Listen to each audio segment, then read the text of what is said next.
All right, Doctors of our Personal Injury Doctors Elite Community.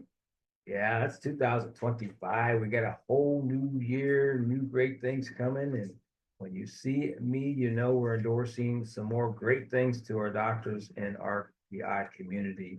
And today, one of our great sponsors, been with us probably since the inception of this community, close to 4,000 doctor members, which is awesome. Annie Brown's with us. She is the president of Prospect Providers, a company she's been with for over 20 plus years, started in the field helping Dr. Lieberman back in Minnesota, the Twin Cities. I'm going to turn it over to you. You're going to explain something about a new research and establishment service that you've been providing for a lot of our doctors and many more other things that you can do. Besides, I know you provide accident lists in the states that are legal that can have those for over the years that you've been working with this team. So Thank you, Dr. Tony. Okay, I'm Annie Brown. I'm the owner and founder of Prospect Providers.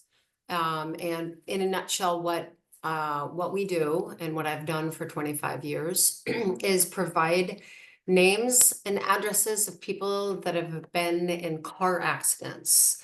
I developed this back in 2000 in the Twin Cities, Minnesota area, which is where I'm from, when I was helping a chiropractor back there, who's also my daughter's godfather, basically helping him want to make more money, but also help more car accident victims. So with my training and background in business administration and marketing, I developed a program that specialized and focused on car accident victims. One, finding out where they are and how to get them, how to get the identities of those people. And then once I get the identities, then how do you get them to come into the doors of your office? So I'm a specialist in that area.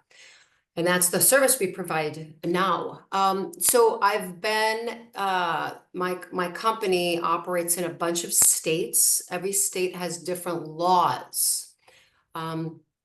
Where I get the names and addresses of people that have been in car accidents is one location, and that's the police department, sheriff's department, highway patrol offices, or the state police. That's where I specialize in getting them, getting that data of who's been in a car accident on that last week. Before I end up operating in a state, I work with an attorney that I've been having. He's been my attorney for the last 9 years. And so he researches in every state and has researched in every state. I think I've got a handful left, maybe 6 or 7 states left. But he researches our names and addresses of people that have been in car accidents in the state of wherever, New Mexico, Minnesota, Florida, considered public record, yes or no.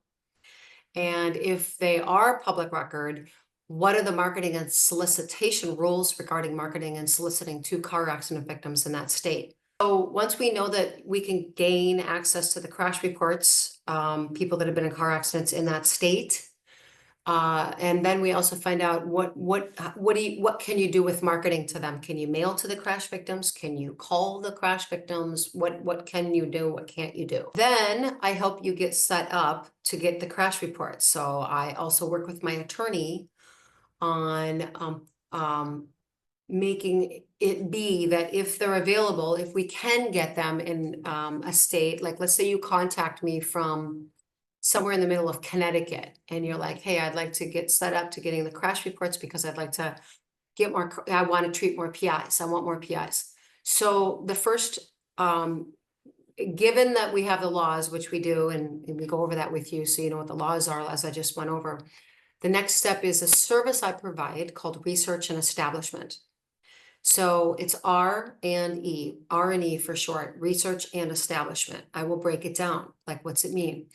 Research, because what I end up doing, if you call me from wherever in Connecticut, what I do is I take where your location is for your office, and in about a 10-mile radius, we research who are all the police stations, sheriff's department, highway patrol offices that cover that jurisdiction.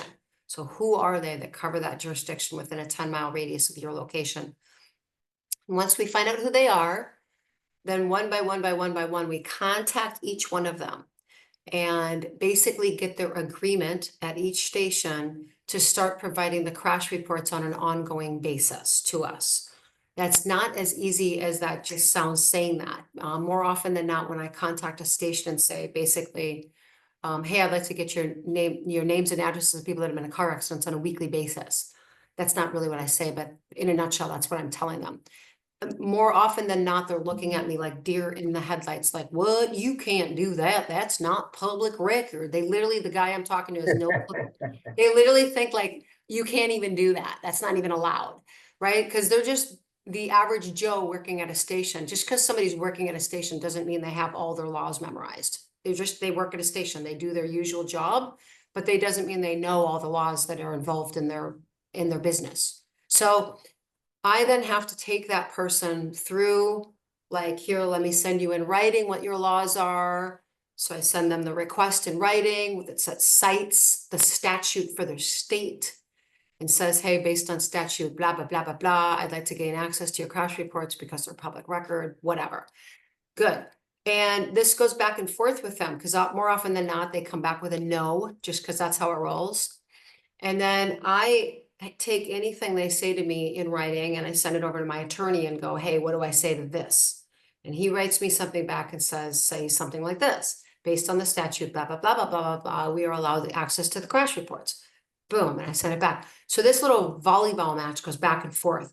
I've seen it take, and this was for every station, one by one by one. It goes back and forth from my office, my staff, with my attorney, to their staff in their office. It can go all the way up the line inside the station to the chief of police, the lieutenant running the place. It can go even to the city attorney, city solicitor. Until we, basically, I do this over and over and over until we get a definitive yes or no, we're going to give you the crash reports. And it's going to be based on an actual law that we can't do anything about after that. There's only a couple of scenarios that can, stop us from getting the crash reports. One is there's a DPPA law, Driver's Privacy Protection Act. It's a federal law, which allows for the station to redact the data. If they know about it and want to use that law, they can say, hey, screw you, we're not going to give you the crash reports based on the DPPA. Great, fine. If they have that and they're going to use it, then we don't really have a leg to stand on. We're trumped. We can't get that. We can't get the access to that. I don't run into that very often. I'd say maybe 15% of the time out of 100. So it's not a lot, but it can happen that I can come back to a chiropractor and go, out of the 13 areas that we researched around your office, out of the 13 different crash stations, 2 of them or 1 of them is using the DPPA, right? So this is how that usually works, right? But can I run into it? I can. The other law that I can run into way less is like a city ordinance that's a specific little ordinance for that city that they passed some bizarre like ordinance that nobody knew about type of thing, but it's on the books, right? So in 25 years I've been doing this, I might have run into something like that, like 5 times on my hand. So not often, but I mention it because can I run into it? Yeah. So I want everybody to know this is how the playing field is. You could run into this. Okay. Right. Now, good. So once the R&E is completed, I have this information for you. I have which stations are going to give us the crash reports. I roughly know kind of on average how many names and addresses of crash victims we're going to provide you on any month. I mean, I provide them weekly, but like we work with you on a payment plan on a monthly basis. So how many people are roughly in a crash around your area? I'll give you an example. So the Twin Cities, where I've been providing crash reports for 25 years, on our crash reports every month is between 4,000 to 6,000 names and addresses of crash victims every month. So it's like every month on the Twin Cities crash reports is anywhere between 4,000 to 6,000 names and addresses of crash victims.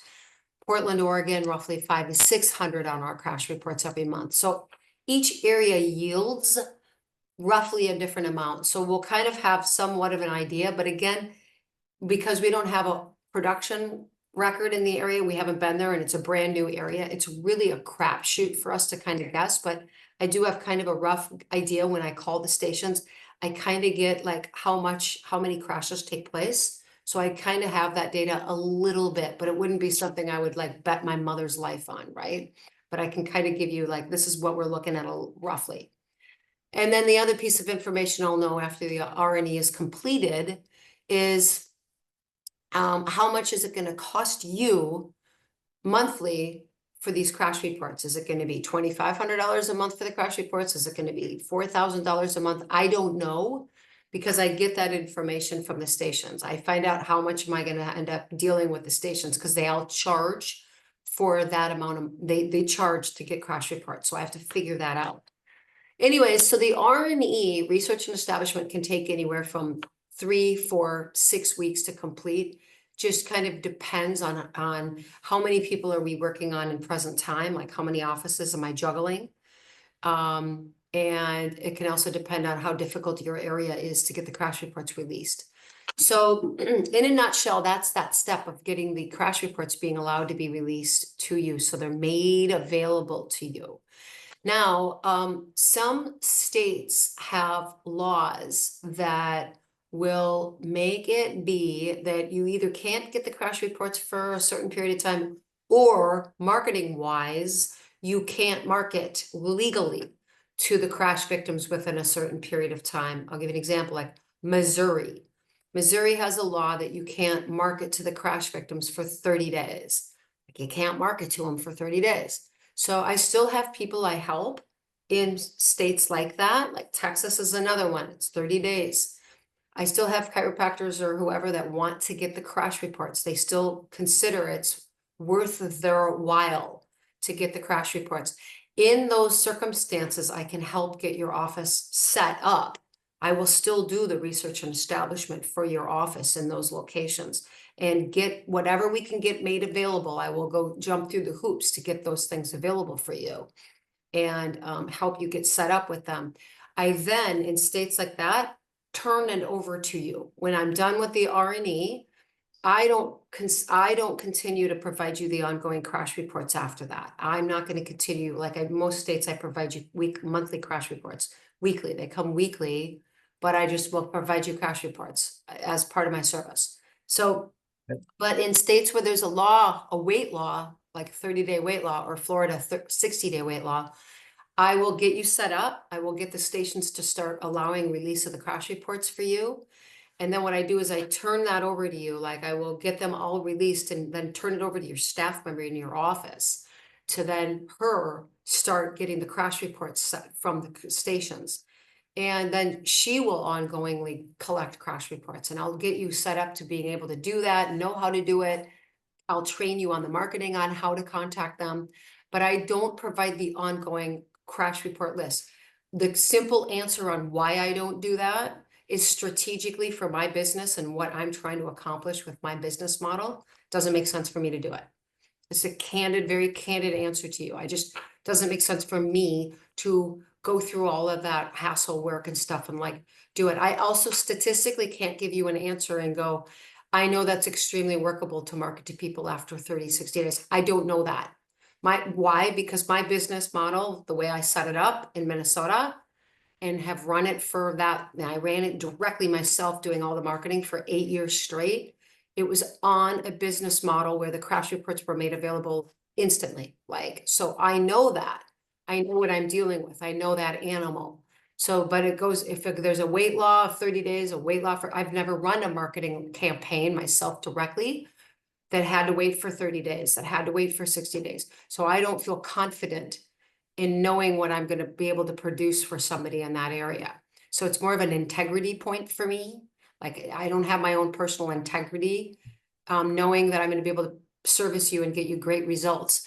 In states that provide crash reports instantly, because I've run this myself personally for directly on the line for 8 years, doing the mailings to crash victims, the phone calls to crash victims, because I know that like the back of my hand, I feel confident in being able to produce a product for you. So that's why I will get you set up, help you learn how to market to those people, and then also continue to provide you crash reports. Great stuff, great interest from our doctors already. I know I sent a few doctors' referrals over to your team to decipher whether or not it's okay in their states and local areas. But we're talking with For those who are jumping on a little later, talking with Annie Brown, she's the president of the Prospect Provider. She's always has provided great professional information service and getting accident victims lists legally and professionally. I want to thank Annie for doing that. Hey, how do they contact you, kiddo? Oh, yeah. So you can call me on the phone number for you is 818-653-0288. 818-653-0288. And you can text, ideally you text that number. Just text it, and here's what I want you to text: your name, Dr. Schmidt, whatever, and your address of your clinic. Because now I know where you're at, state law wise. So like your name, your address, and then your email would be good. And what I'll do is we'll send you back like a link to hook up with me on a Calendly link, like an appointment link. Right. So that's the best way to get onto it, like a scheduled appointment with me. Okay, great. Yeah. Great stuff. And we'll have, doctors, we'll have that all posted like we usually do. So you can just click right there and get the text, your information over to her team, and then they'll get back with you. And then you guys can work it all out and be successful coming up in this new year. So, okay, you got any more to add?